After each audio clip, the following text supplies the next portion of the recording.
नमस्कार, जय गौरशाई, जय श्री कल्कि अवतार। मैं ज्योति झा स्वागत करती हूँ आप सभी का कल्कि जी के श्रीमुख से भी गीता की गुणवत्तम ज्ञान के इस विशेष कार्यक्रम में।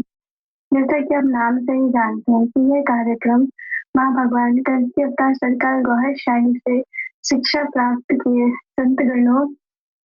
संतगण जो भगवत गीता के ज्ञान को सरकार गौरशाही के ज्ञान की रोशनी में समझाते हैं। भगवत गीता में भगवान श्री कृष्ण ने विभिन्न श्लोकों के जरिए जो मर्म हमें समझाना चाहा, वो मर्म उसकी जो ट्रांसलेशन करने से ही नहीं हमें पता चलती। उस मर्म को समझाने के लिए ऐसा ही कोई व्यक्ति चाहिए जो ईश्वर की तरफ से आया हो, क्योंकि ईश्वर, जैसे कि हम एक एग्जाम्पल देते हैं कि अगर हम इंडियन हैं और हम कोई जापानीज भाषा में कुछ लिखा हुआ है तो उसको समझने के लिए हमें एक जापानीज जानने वाला कोई चाहिए ना। इसी तरह जो ईश्वर वाणी है उसको समझने के लिए भी हमें कोई ईश्वर वाणी को समझने वाला चाहिए। तो वो ईश्वर वाणी को समझने वाला ईश्वर की तरफ से ही आते हैं। तो महाभगवान कल्कि अवतार, मैत्रेय बुद्ध, तीर्थंकर और सारे जगत के पालनहार सरकार गौरशाही की कृपा से हमारे सभी जो संतगण हैं उन्होंने इस ज्ञान को पाया है, जो आप सभी के सामने भगवत गीता के विभिन्न श्लोकों का मर्म आप सभी के सामने प्रस्तुत करते हैं। तो इसी के साथ मैं स्वागत करती हूँ अपने सभी वरिष्ठ संतों का, गीता मर्मर के स्वामी विश्वानंद जी महाराज, कुल अवधूत स्वामी सच्चिदानंद नाथ जी महाराज और सूफी संत राजेंद्र निगम बाबा जी महाराज का। आप सभी का इस कार्यक्रम में हार्दिक अभिनंदन है। और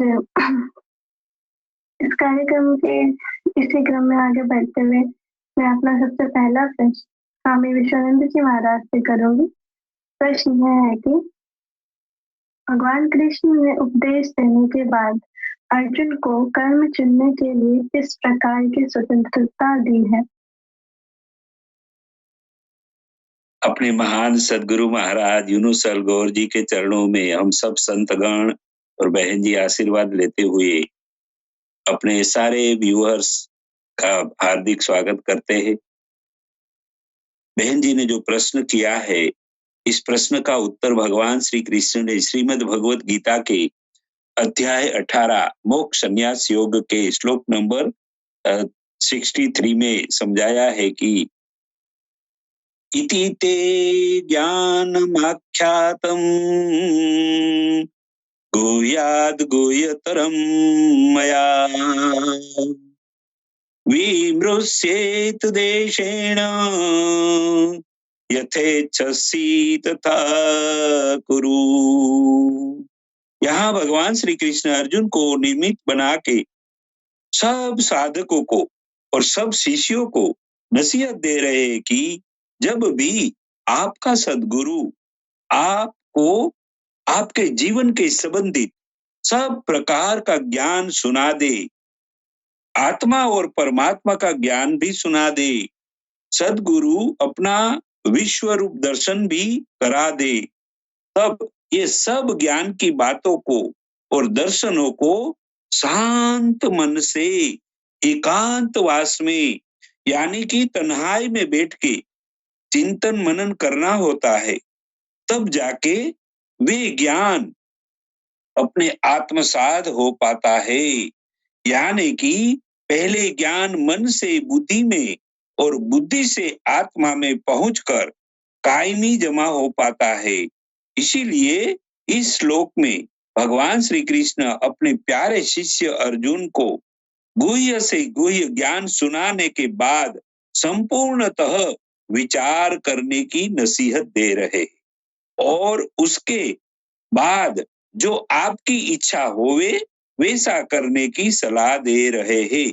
यहाँ भगवान श्री कृष्ण समग्र साधकों को ऐसा समझाने का प्रयास कर रहे हैं कि समर्थ महान सद्गुरु को दिखता है कि अपना शिष्य की अभी लायकात कहाँ तक पहुंची है, वो देखते हुए वे करने की सलाह देते हैं कि जैसे कि अर्जुन का मोह टल गया था, इसीलिए भगवान श्री कृष्ण को दिखता था कि अब वे सुरवीर के क्षत्रिय स्वभाव को प्रकट कर चुका है, इसीलिए वे नकारात्मकता को नष्ट करने का युद्ध करके विजयी हो जाएगा। वैसा भगवान श्री कृष्ण ने स्पष्ट दिखता था।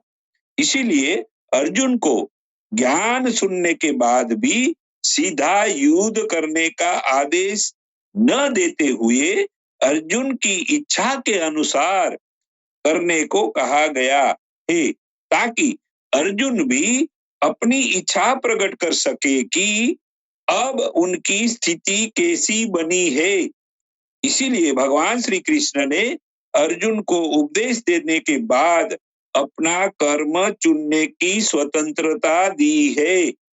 ऐसी स्वतंत्रता देने का दूसरा संदेशा यह भी है कि सतगुरु महाराज कभी भी अपने शिष्यों को बंधन में डालते नहीं है। वे सदा अपने शिष्यों को मुक्त रख के ज्ञान देने के बाद भी कर्मों को करने की उनको आजादी देते हैं। इसीलिए तो सदगुरु महाराज को मुक्ति का दाता भी कहा गया है, यानी कि वो कभी अपने शिष्यों को फोर्स पूर्वक कोई भी चीज में बंधन में नहीं डालते हैं। अपने शिष्यों को मुक्त रखते हुए बड़े प्यार से ज्ञान सुनाते हुए हमेशा उसको मुक्ति का दान देते देते सब समझाते हैं। अब हम कल की अवतार इमाम मेहदी मसीहा रिहाज गौर साई जी महाराज की ज्ञान की रोशनी में समझे तो उन्होंने कभी भी विविध धर्म वालों को उनकी धर्मों की श्रद्धाओं को तोड़ने की बात नहीं करी है, लेकिन सब धर्म वालों को उनकी श्रद्धा वाला रब का नाम सबके दिलों में दान देने की निराली तालीम सबको आजाद रखते हुए समझाई है। अपने पैरोकार प्रेमियों को दिव्य ज्ञान समझा के कहते हैं कि आपका कर्म चुन लो कि आपको इस दुनिया के लोगों को मेरा जलवा दिखाना है या मेरा प्रेम की अनुभूति करानी है, अथवा मुझे प्रेम करके मेरे नजदीक पूर्व में रहकर शक्तियां प्राप्त करनी है। ये 3 प्रकार के कर्मों को चुनने की आजादी कल की अवतार रियाज गौर साई जी महाराज अपने पैरोकार प्रेमियों को दे रहे हैं और अपने पैरोकार प्रेमियों की क्षमताएं, लायकातें और उनकी ज्ञान की समझदारी के अनुसार उन सबको अपना ये रूहानी मिशन के कार्य को सारी मानव जात तक पहुंचाने के कर्मों को चुनने की स्वतंत्रता हमारे प्यारे रियाज गौर साई जी महाराज कल की अवतार भी सब अपने पैरोकार प्रेमियों को ऐसी स्वतंत्रता भी दे रहे हैं। जी बहन जी। जी आपका बहुत बहुत धन्यवाद स्वामी जी। अभी बढ़ते अपने अगले प्रश्न की ओर, जो है स्वामी सच्चिदानंद नाथ जी महाराज से प्रश्न है कि परम कल्याण की प्राप्ति के लिए भगवान ने किस प्रकार की अनन्य भक्ति और समर्पण का मार्ग बताया है। सदगुरु भगवान के चरणों में कोटि सा प्रणाम। आप सभी का हार्दिक स्वागत एवं अभिनंदन है। भगवान कृष्ण ने पहले बताया कि ईश्वर हृदय में रहता है और उसकी शरण में जाओ। सारी चीजें बताने के बाद अभी स्वामी जी कह रहे थे कि अर्जुन को स्वतंत्र छोड़ दिया कि जो तुम्हारी इच्छा हो वो करो, लेकिन अंत में चूंकि अर्जुन उनका प्रिय सखा था, अतिशय प्रिय था, इसलिए उन्होंने शॉर्टकट बताया कि वो ईश्वर तो हृदय में जो रहता है वो दिखता नहीं, तो उस पे विश्वास कैसे होगा, श्रद्धा तुम्हारी पुष्ट कैसे होगी, सत्य यकीन कैसे होगा तुम्हारा। इसलिए मैं तुम्हें शॉर्टकट बताता हूं कि तुम मेरी ही शरण में आ जाओ और मेरी ही अनन्य भक्त हो जाओ। तुम्हारा मन मुझ में ही निरंतर रमता रहे मेरे ही प्रति संपूर्ण श्रद्धा करो और मेरे को ही नमन करो। ऐसा करने से तुम मुझको प्राप्त होगा। तो ये शॉर्टकट उनका था। उनका कहने का आशय ये था कि ईश्वर नहीं मिलता है तो ईश्वर से मिलाने का कोई माध्यम होना चाहिए, कोई वसीला होना चाहिए, और वो वसीला मैं तुम्हारा बनूंगा और मेरे ही माध्यम से तुम उस परमात्मा तक पहुंच जाओगे। पहले भी उन्होंने कहा था, लेकिन अर्जुन समझ नहीं पाया था कि तुम उस ईश्वर का स्मरण करो, अरे उस ईश्वर का भजन करो और मेरा स्मरण करो, मेरा ध्यान करो। ओम इति एक अक्षर ब्रह्म व्याहरन् मामनुस्मरेन्।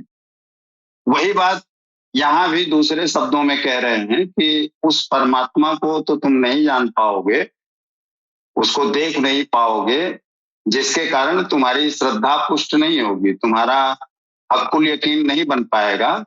इसलिए मेरा अवलंबन लो, मेरा सहारा लो और मेरे ही भक्त बन जाओ। गीता में भी कहें, मनमना भव मद भक्तो मध्याजी मान नमस्कुरु मामे वैश्यसि सत्यम ते प्रतिजाने प्रियोसि में।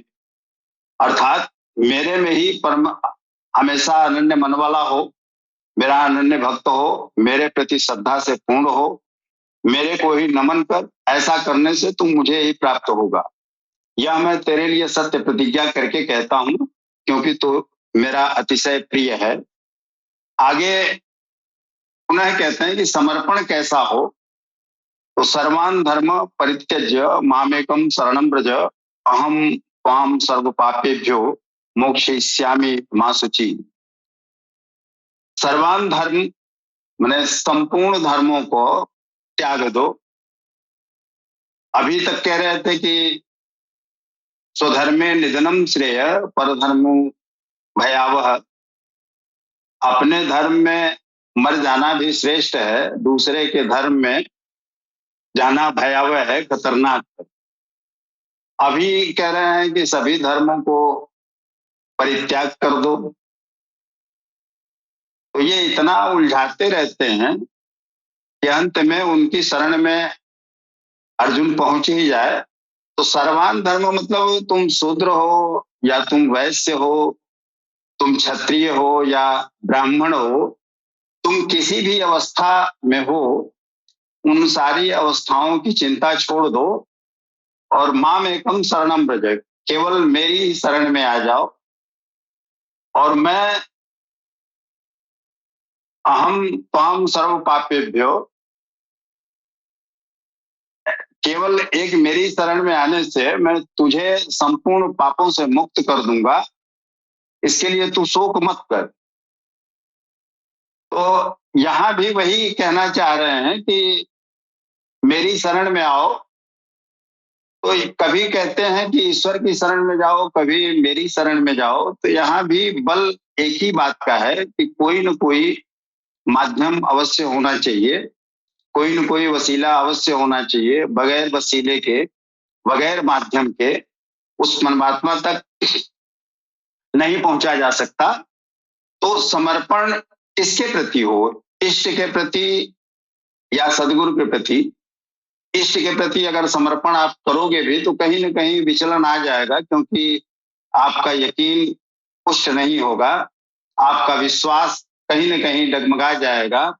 और सदगुरु रहेगा जो उस परमात्मा का पता जानता है, उसके घर द्वार को सब देख लिया है, तो आपको भरोसा रहेगा कि ये जा चुके हैं, ये मिल चुके हैं, ये बतिया चुके हैं, ये उनके सखा हैं, तो मैं इनका सखा अगर बन जाऊं, मैं इन पे अपने आप को समर्पित कर दूं, तो निश्चित रूप से मेरी भी मुलाकात उस परमात्मा से हो जाएगी। तो यहाँ पे उस वसीले पे ही दम दे रहे हैं, उस विश्वास को ही पुष्ट करने की बात कर रहे हैं कि भरोसा पुष्ट कैसे होगा।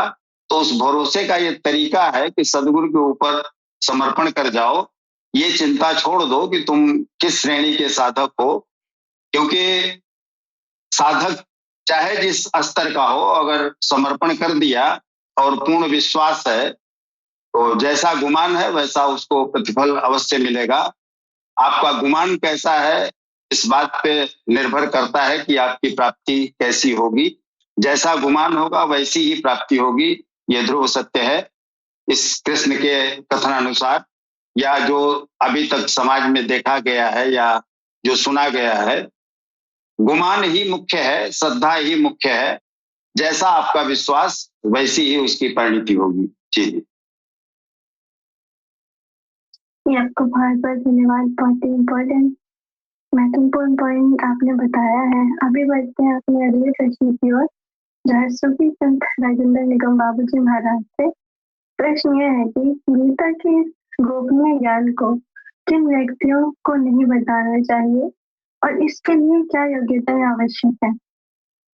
और ये इस दौर के लिए भी है ये प्रश्न कि महाभगवान का ये अवतार का जो पैगाम है वो किन लोगों के लिए, आपने इसकी भी व्याख्या जरूर कीजिए इस प्रश्न।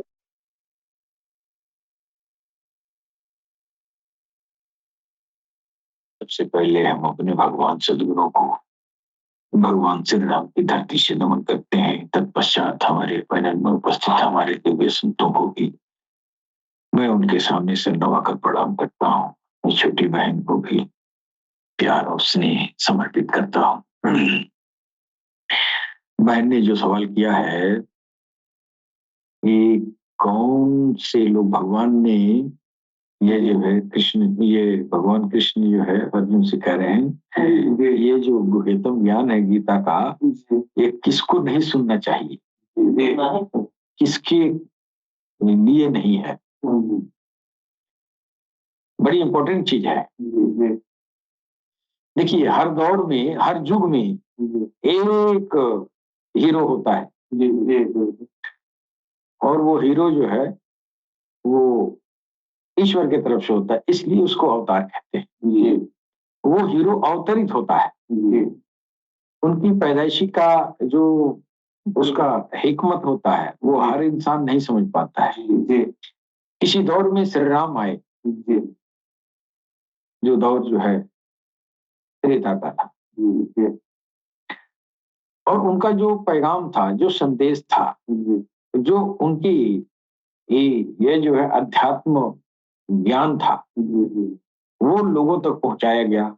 उस पैमाने पर जिस मिकदार में उस दौर के लोग जो है जितना उनके अंदर ये जो है आस्तिकता थी, सात्विकता थी, है ना, उस हिसाब से उस समय का जो रूहानी निजाम था, उसके बाद से द्वापर में भगवान कृष्ण आए, उस समय के लोगों के हिसाब से वो जो है वो ज्ञान उन्होंने किया।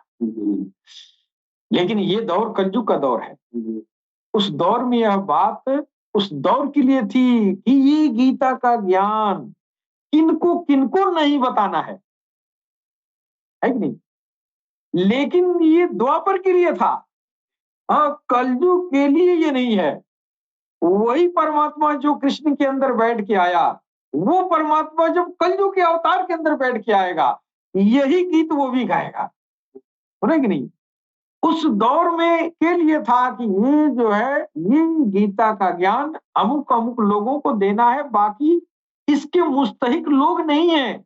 इसके मुस्तहिक जो नहीं है उसको ना दिया जाए। अर्जुन, इसको देने के लायक नहीं है। इसको जो है वो हमसे द्वेष रखते हैं। हाँ, यानी कहा गया इदम ते ना तापस्कया ना भक्तया कदाचन न चाशुश्रुवे वाच्यम न च माम यो ध्यूसूयति। अर्थात यह उपदेश उन लोगों को कभी नहीं समझाया जाना चाहिए जो संयमी या समर्पित नहीं है नहीं। तो उस समय संयमी और समर्पित द्वापर में तो कई करोड़ों में कोई एक होता होगा, समझ गए नहीं। हाँ, इसलिए कि नार की तनाजुल कम थी। अब इस दौर में आइए, जो संयमी और समर्पित नहीं है वो तो बारी के बारी कोयलासी, चाहे किसी भी दीन धर्म में हो। नार की नेगेटिव एनर्जी की इतनी तनाजुल बढ़ी है इस वायुमंडल में इतनी नेगेटिव एनर्जी की कंसंट्रेशन है कि पूरा देश का देश जो है इस गीता ज्ञान के मुस्तहिक नहीं है। अब वो बात द्वापर का इस युग में लागू करें तो गीता तो हमारे लिए बेकार है ना।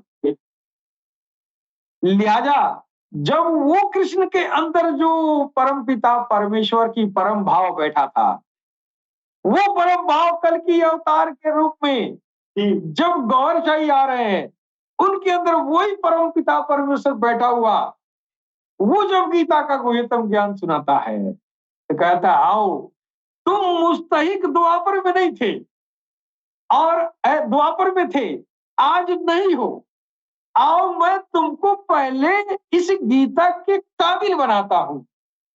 जब गीता के काबिल तुम बन जाओगे तो गीता तुमको फल देगी।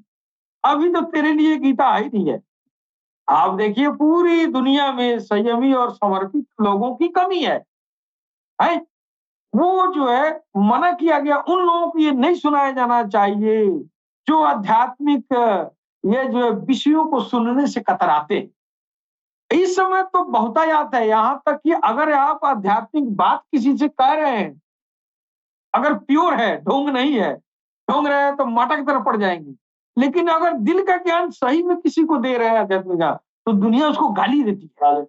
भगवान कह रहे उसको मत सुनाओ गीता का ज्ञान। हाँ, उन लोगों को बिल्कुल न सुनाओ जो हमसे ईर्ष्या करते हैं। यानी भगवान के नाम पर लोग आज नास्तिक हो रहे हैं। तो द्वापर में तो एकादुकी होंगे, आज पूरा देश के देश नास्तिक हो गया है। मुसलमानों में नास्तिकों की संख्या बढ़ रही है, हिंदुओं में नास्तिक तो पहले ही से है, ईसाइयों में नास्तिक होते जा रहे हैं। भगवान कह रहे हैं कि ये उन लोगों के काबिल ये गीता नहीं है। तो भाई आप तो द्वापर में पढ़े थे, तो द्वापर में तो एकादुकी लोग थे, आज ये लागू करेंगे तो पूरा बारीक बारीक कोई ऐसी कोई गीता के काबिल है ही नहीं है। इसलिए वो काल की अवतार जब सरकार गौहरशाही के रूप में वो कृष्णा की परम भाव आके बैठी है, तो पहले गीता पढ़ने के काबिल बना रही है। वो कैसे? सरकार कह रहे हैं ये चांद में तस्वीर देखो, और अगर तुम हिंदू है तो 3 बार राम राम कह दो, और कह दो हे प्रभु मेरे दिल में भगवत नाम का संस्कार उतार दे।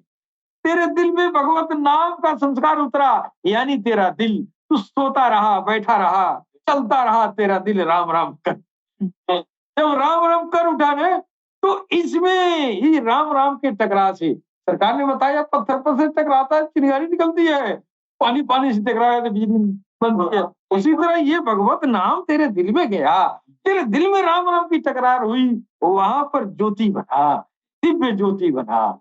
अब जब दिव्य ज्योति बनी, उस ज्योति से तेरे मनोविकार जलने लगे, और ये मनोविकार जब जल गए तो तुम जो है संयमी हो जाओ, संयम हो जाएगा। जब संयमी हो गए तो तुम गीता के मुस्तहिक हो गए, है कि नहीं? तो इस दौर में गीता के काबिल बनाना यह काम काल की अवतार का है। आज सरकार गौहरशाही द्वापर में का भगवान कृष्ण कह रहे इसको न बताना, जब वही परम भाव गौहरशाही के अंदर आके बैठ रहा है, कह रहा है सबको बताना।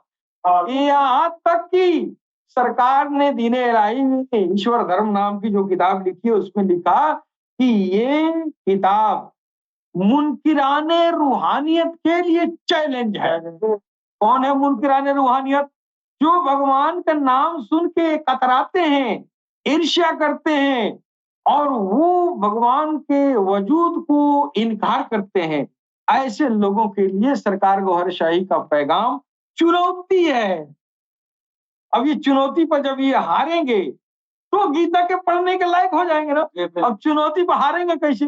भगवान का नाम सिमरन दान सरकार गौहरशाही की छवि को देख के, या सरकार के किसी गुलाम से जिसको वो इजाजत दिया है, उनसे लेके देखो, तेरे दिल की धड़कनें अगर उभर जाती हैं, तेरे दिल में अगर राम राम का संकीर्तन तुमको महसूस होता है, तो तुमको मानना पड़ेगा ना कि ये सच्चाई है। तो नास्तिकों के लिए भी चैलेंज हो गया ना।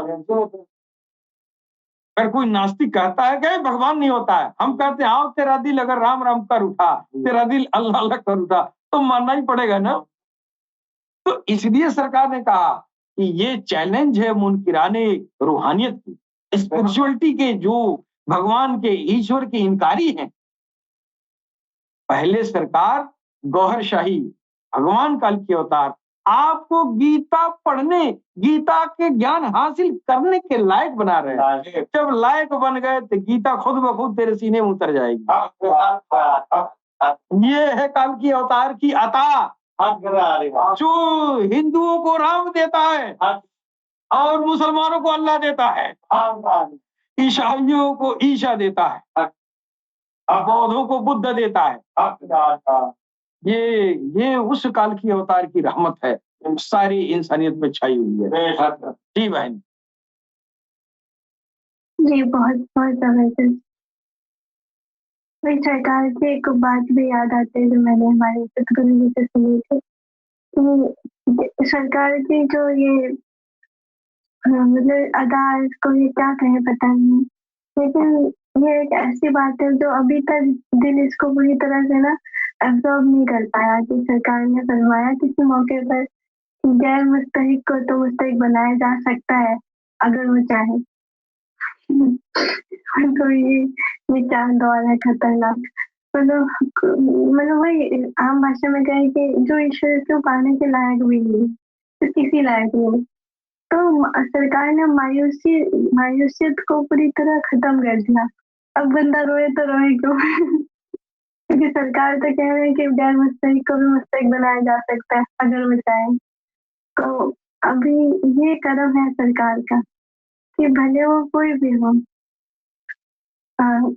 कितना भी बड़ा गुनहगार हो, कितने भी बड़ा पापी हो, कितने भी बड़े बड़े उसमें या उसके पास कोई टैलेंट ना हो, ये सोचता हो कि मैं सरकार की खिदमत किस तरह करूंगा, मुझे तो कुछ नहीं आता, तो कुछ भी कोई मायूसी बची ही नहीं इस बात के बाद, खत्म हो गई। तो ये है सरकार गौरशाही की कृपा अजीम, जिसकी कोई मिसाल नहीं। तो अभी बढ़ते हैं अगले प्रश्न की ओर, जो स्वामी विश्वानंद जी महाराज की। प्रश्न है कि जो व्यक्ति गीता के इस परम रहस्यमय उपदेश का भक्तों में प्रचार करते हैं या इसका अध्ययन करते हैं, उन्हें किस फल की प्राप्ति होती है? कृपया समझाने की कृपा करें। जी बहन जी, आपने बहुत भक्तों के उत्साह बढ़े कि हमको ऐसे अच्छे दिव्य काम करने से क्या मिल सकता है। तो यहाँ भगवान ने उसके लिए अपने भक्तों को उत्साह बढ़ाने के लिए आपके प्रश्न का उत्तर भगवान श्री कृष्ण ने श्रीमद् भगवत गीता के अध्याय 18 मोक्ष संन्यास योग के श्लोक नंबर 68, 69, 70 में दिया हुआ है। अभी कलयुग में इस प्रश्न का उत्तर हमारे प्यारे कल्कि अवतार रारियाज गौर साई जी महाराज ने भी सारी मानव जात को समझाया है कि श्लोक नंबर 68 में भगवान श्री कृष्ण कह रहे, या हमम परम गुह्यम मद भक्तेष्वभिधास्तयति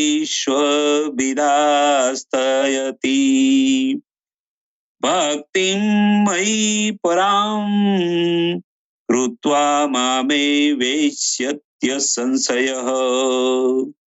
इस श्लोक में भगवान श्री कृष्ण समझा रहे हैं कि जो मनुष्य पूर्ण ज्ञानी बनके गीता जी में जो समझाया हुआ परम गुह्य ज्ञान को दूसरे जिज्ञासु भक्तों को सुना के समझाने की सेवा करेंगे, उनके ऊपर परमात्मा कृपालु बनके उनकी परम भक्ति को सिद्ध कर देंगे और वैसे सेवक अवश्य परमात्मा की प्राप्ति कर लेंगे। वो भगवान ने यहाँ वचन दिया है, गारंटी दिया हुआ है।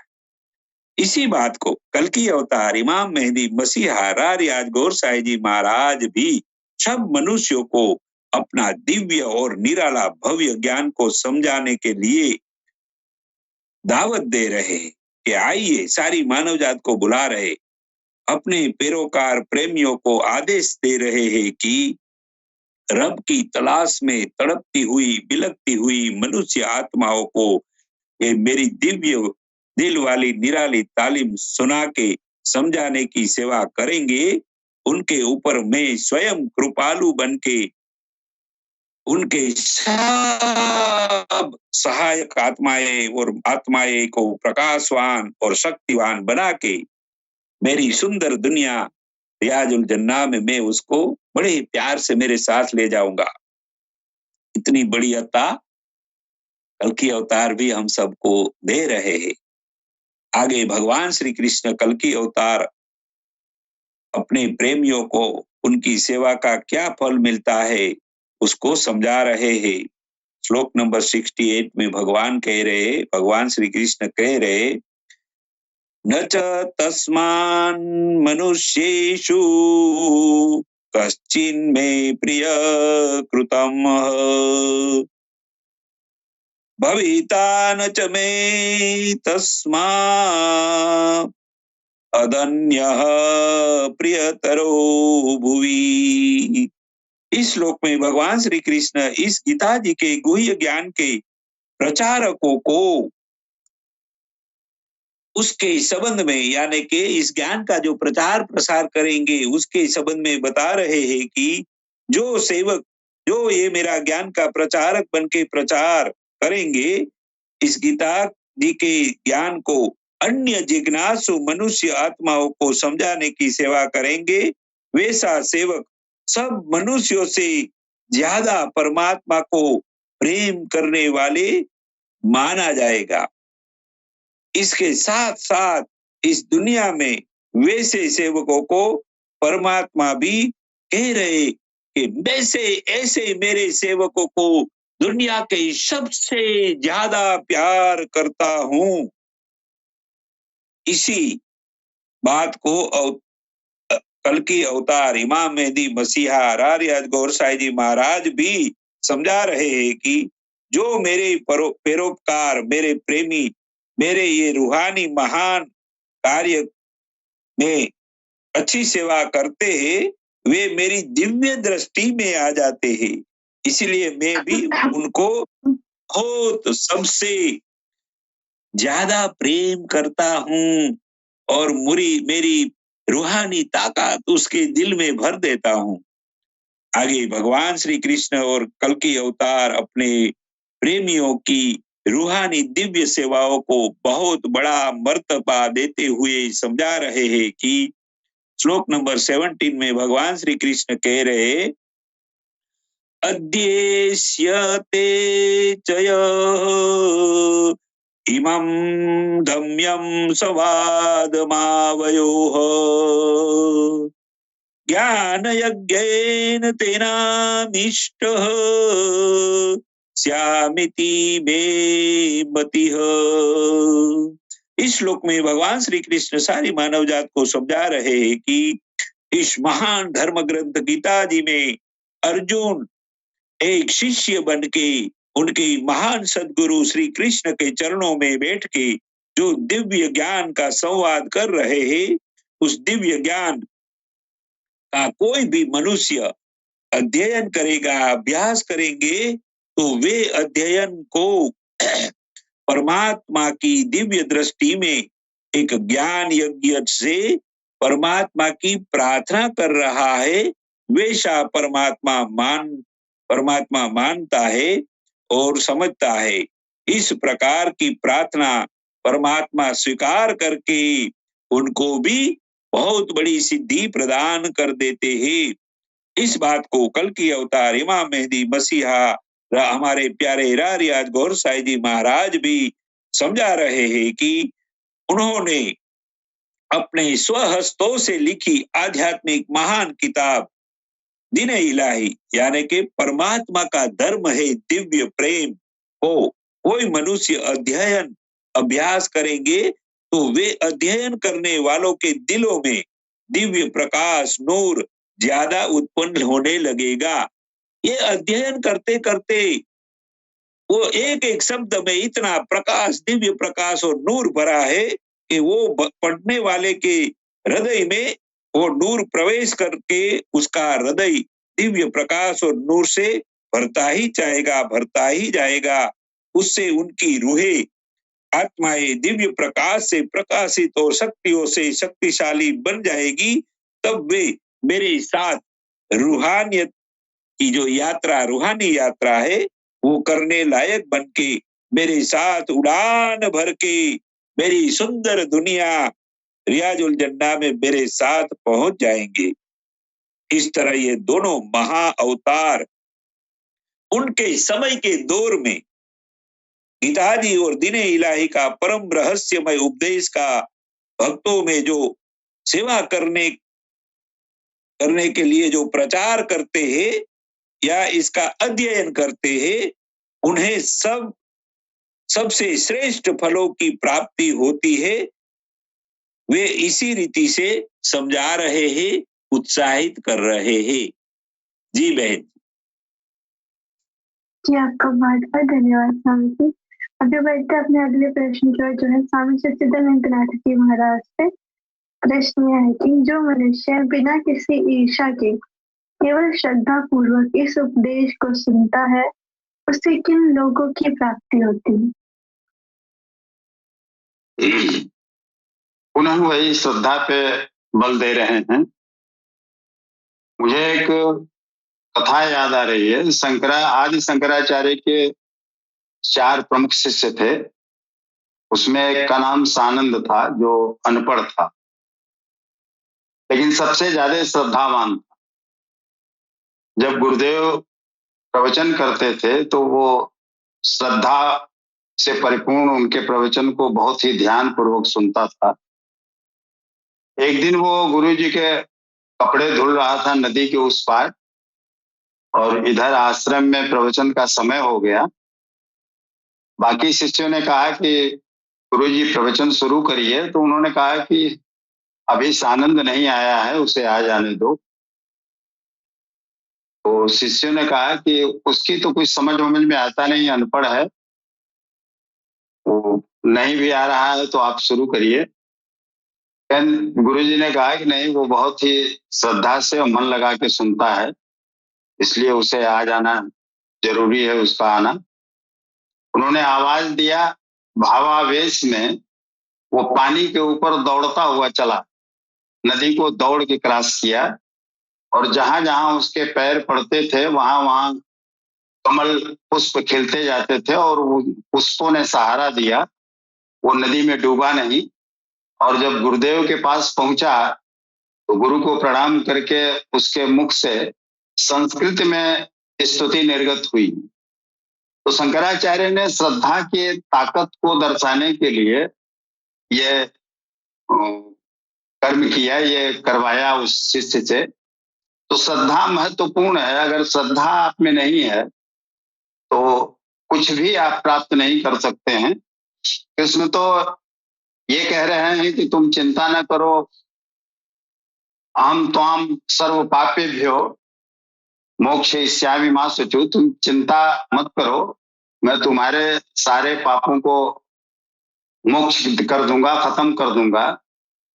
लेकिन सरकार गौहर शाही ने तो कहा कि तुम केवल आ भर जाओ, न मैं तुमको बैत करूंगा, न कोई चंदा लूंगा, न नजराना लूंगा, लेकिन ये वादा है कि जब तक तुम्हारे हृदय में वो ईश्वर न आ जाए, उस रहमान से मुलाकात न करा दूं, तब तक तुम्हारा साथ नहीं छोड़ूंगा। अर्थात उससे मुलाकात करा के ही तुम्हारा साथ, तुमको स्वतंत्र करूंगा। तो उसी श्रद्धा की मुख्य बात है कि अगर श्रद्धा है सदगुरु के प्रति, जो उस परमात्मा को जान लिया है, समझ लिया है, वार्तालापित हो गया है, तो उसके प्रति अगर श्रद्धा है, समर्पण है, तो निश्चित रूप से वो सदगुरु उस परमात्मा से मुलाकात करा ही देंगे, उससे वार्तालापित करा ही देंगे। तो उसी श्रद्धा को गीता में भी कह रहे हैं कि श्रद्धावन् सूयश्च शृणुयादपि यो नरः सोऽपि मुक्तः शुभान् लोकान् प्राप्नुयात् पुण्य कर्मणाम जो पुरुष श्रद्धा से युक्त और ईर्ष्या रहित होकर केवल सुनेगा, वह भी पापों से मुक्त होकर उत्तम कर्म करने वालों के लिए श्रेष्ठ लोगों को प्राप्त होगा। अर्थात करते हुए भी पार न लगे तो सुना भर करे, क्योंकि सुनने से कम वो ग्रहण तो कर रहा है। उत्तम लोग तब भी है क्योंकि वह चित्त में उन उपदेशों को ग्रहण तो करता है। यहाँ 67 से 71 तक 5 श्लोकों में भगवान कृष्ण ने यह बताया कि गीता का उपदेश अनाधिकारियों को नहीं देना चाहिए, या जो श्रद्धा युक्त नहीं है उनको नहीं सुनाना चाहिए, लेकिन जो श्रद्धावान है उनसे अवश्य कहना चाहिए। वह सुनेगा, भक्त मुझे प्राप्त होगा, क्योंकि अति गोपनीय कथा को सुनकर पुरुष चलने लगता है। जो भक्तों में कहेगा, उससे अधिक प्रिय कार्य करने वाला मेरा कोई नहीं है। जो अध्ययन करेगा, उनके द्वारा मैं ज्ञान यज्ञ हूं। यज्ञ का परिणाम ही ज्ञान है। जो गीता के अनुसार कर्म करने में असमर्थ है किंतु श्रद्धा से मात्र सुनेगा, वह भी पुण्य लोकों को प्राप्त होगा। इस प्रकार केवल और केवल श्रद्धा पे पूरा बल भगवान कृष्ण का है कि अगर श्रद्धा ही नहीं है, यकीन ही नहीं है, भरोसा ही नहीं है, विश्वास ही नहीं है, तो कुछ भी आप कर लो, चाहे आप सतोगुणी हो जाओ, चाहे कुछ भी साधनाएं कर लो, आपको कुछ भी प्राप्त होने वाला नहीं है। इसलिए सतोगुणी होने के साथ साथ श्रद्धा और अहंकार का समर्पण ये अति आवश्यक है। जब तक ये बोध रहा कि मैं कर रहा हूं, मतलब ये शरीर कर रहा है, तब तक भी आप उस लक्ष्य को नहीं प्राप्त कर पाएंगे, क्योंकि अहंकार आपका है ही नहीं। अहंकार तो उस ब्रह्म का ही है ना। वो ब्रह्म, वो चेतना, वो ऊर्जा इस शरीर से निकल गई तो ये शरीर कौन सा अहंकार करेगा। इसलिए वो अहंकार उस परमात्मा का ही है, उस चेतना का ही है। तो उस अहंकार को उसको सौंप दो, जो जिसका है उसको दे दो। झूठे शरीर के प्रति मोह में फंस के ये क्यों समझ रहे हो कि ये मैं कर रहा हूं, ये मेरे द्वारा संपादित है, ये मेरा है। तो श्रद्धा के साथ सदगुरु के प्रति समर्पण भाव से अगर कुछ भी आप कर रहे हो, चाहे उनके द्वारा बताए हुए कर्म को कर रहे हो या कर्म नहीं भी करने आ रहा है, तो उनके उपदेशों को भी सुन रहे हैं, तो कम से कम आपके दिल में तो जा रहा है, आपके कल्ब में तो जा रहा है। और मुख्य बात उस कल्ब की शुचिता ही है, उसकी स्वच्छता ही है, उसकी सफाई ही है। जैसे जैसे आपका कल्ब स्वच्छ होगा, निर्मल होगा, वैसे वैसे आपकी बुद्धि निर्मल होती चली जाएगी, शुद्ध होती चली जाएगी। और एक दिन ऐसा आएगा कि आप नित्य और अनित्य का भी भेद करने लगेंगे। आपकी बुद्धि प्रज्ञा में तब्दील हो जाएगी और प्रज्ञा बनते ही उस परमात्मा का साक्षात्कार हो जाएगा। तो श्रद्धा अति आवश्यक चीज है। भरोसा आपको होना चाहिए जिस काम को आप कर रहे हैं, आप जानते हो या ना जानते हो, लेकिन उस सदगुरु पे भरोसा करिए, उस पे यकीन करिए। जब तक आपको सच्ची श्रद्धा नहीं आएगी, सच्चा विश्वास नहीं आएगा, सच्चा भरोसा नहीं आएगा, उस परमात्मा से आप कोसों दूर रहेंगे।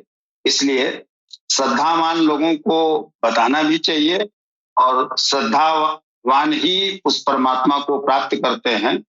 चाहे वो कर्म कर पाए या न कर पाए, ये अलग बात है। तो एक महत्वपूर्ण बिंदु ये है, महत्वपूर्ण नुक्ता है श्रद्धा का, यकीन का। इसको इस्लाम में भी कहते हैं कि हक़्क़ुल यकीन जब तक नहीं हुआ तब तक अल्लाह को और नहीं प्राप्त कर पाएंगे। तो इसी बात पे ये बल दे रहे हैं कि जो श्रद्धावान है, अगर वो केवल सुन भी रहा है, जैसा कि शंकराचार्य की कथा से ये ज्ञात होता है, तो अनपढ़ भी है, वो सुन रहा है, तो भी उसका सदगुरु उसे पार लगा देगा। इतना भरोसा उसको होना चाहिए। जी यहाँ पे एक छोटी सी बात ये भी है कि ईश्वर के बिना तो वो भी आप 2 लाइन में एक्सप्लेन कर दीजिए कि ईर्ष्या के बिना ईर्ष्या कैसे जाएगी मनुष्य के अंदर से? श्रद्धा तो है, लेकिन ईर्ष्या के को भी यहाँ पे हटाने की बात की जा रही है।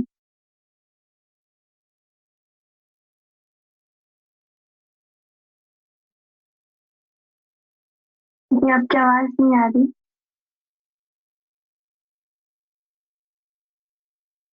प्रश्न सुन नहीं पाया मैं ठीक से।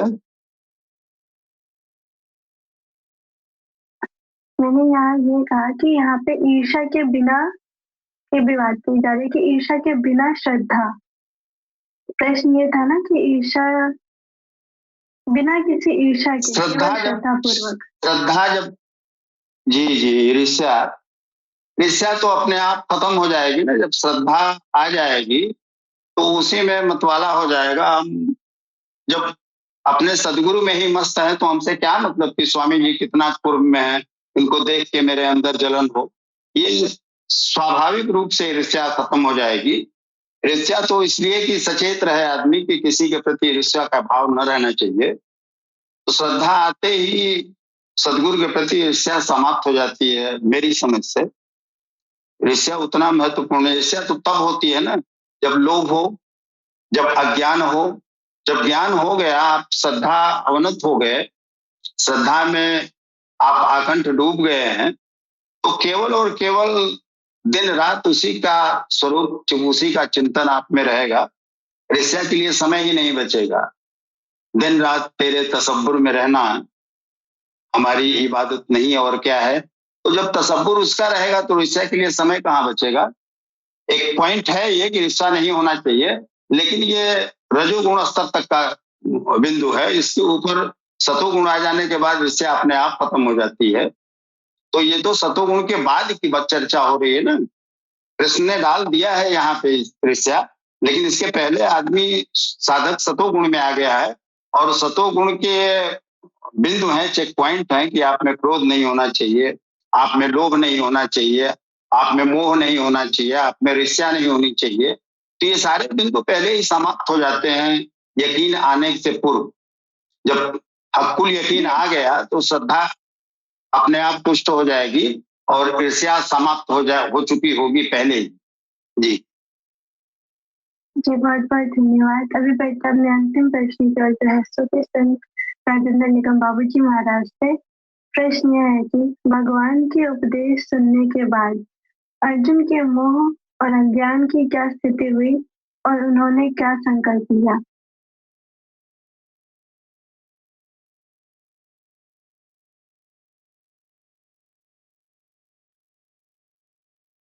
भगवान गीता जब सुना ले रहे हैं तब अर्जुन से कह रहे हैं कि हे अर्जुन, हे पार्थ,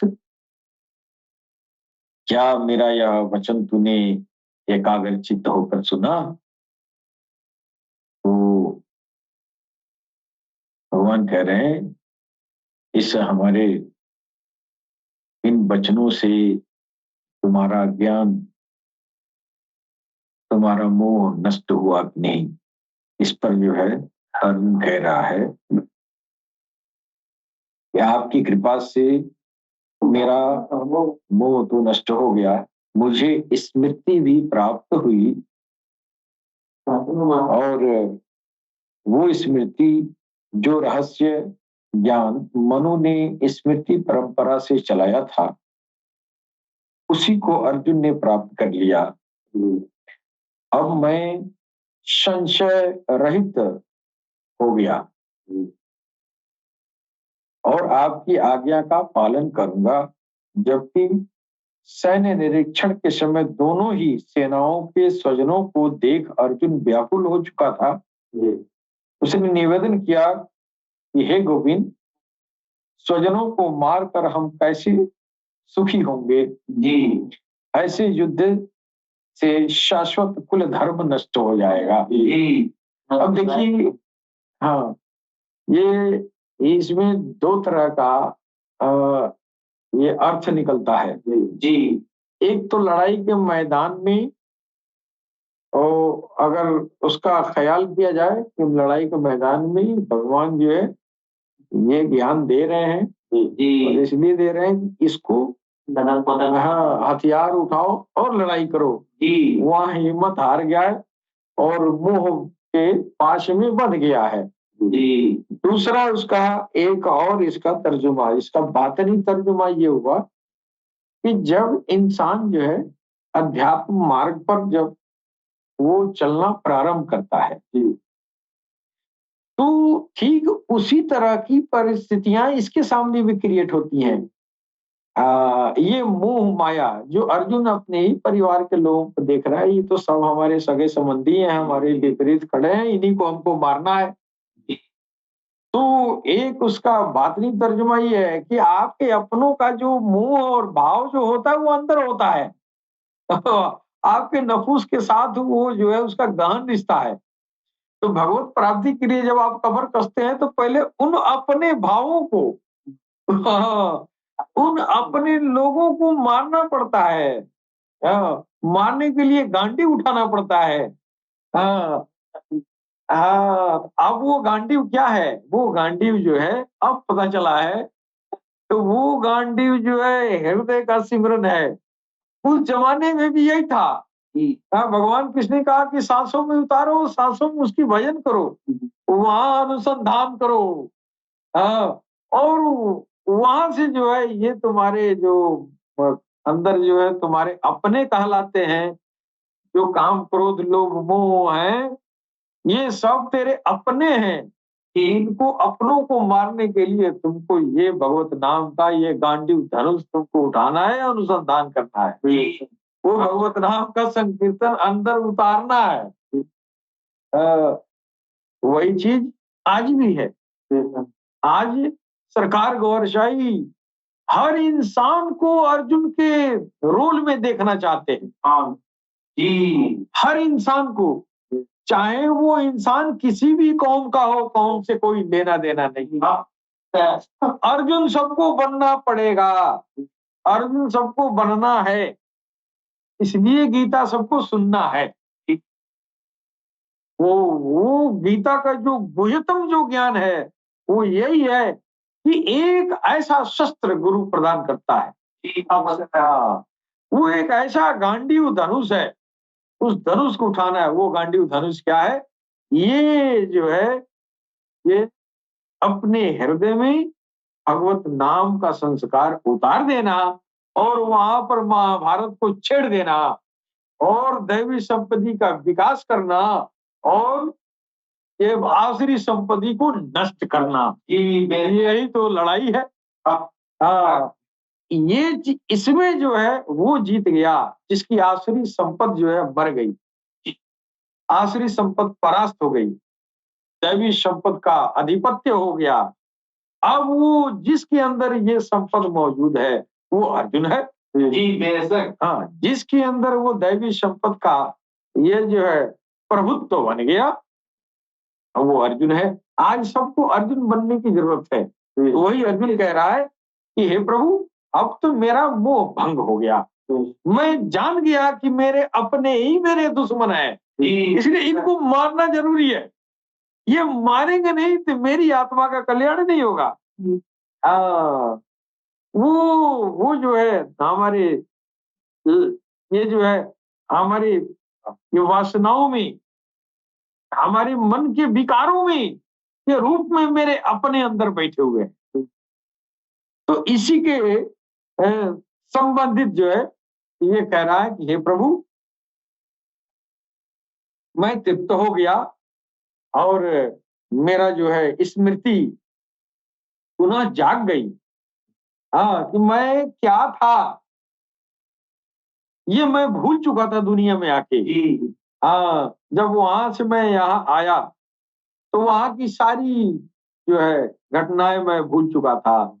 अब मेरी आत्मा जागृत हुई है, मेरा मन पे नियंत्रण हुआ है, मेरी ऊपर से आसुरी संपत्ति का प्रभुत्व खत्म हुआ है। अब हमको ये दिखाई दे रहा है किस लिए हम आए थे। और भगवान जो है ईश्वरी जमीन पर भेजा है ना, जितनी रूहों को भेजता है, जब रूहें जमीन पर आती हैं तो बेहोश हो जाती है। उस बेहोशी से जगाना गुरु का काम है। जो गुरु उन आत्माओं को बेहोशी से जगा दे और रब से मिला दे, यही तो काम है अवतारों का। उनका क्या काम है? अवतार आके घर घर जाके खर्ची थोड़ी चौपाता है।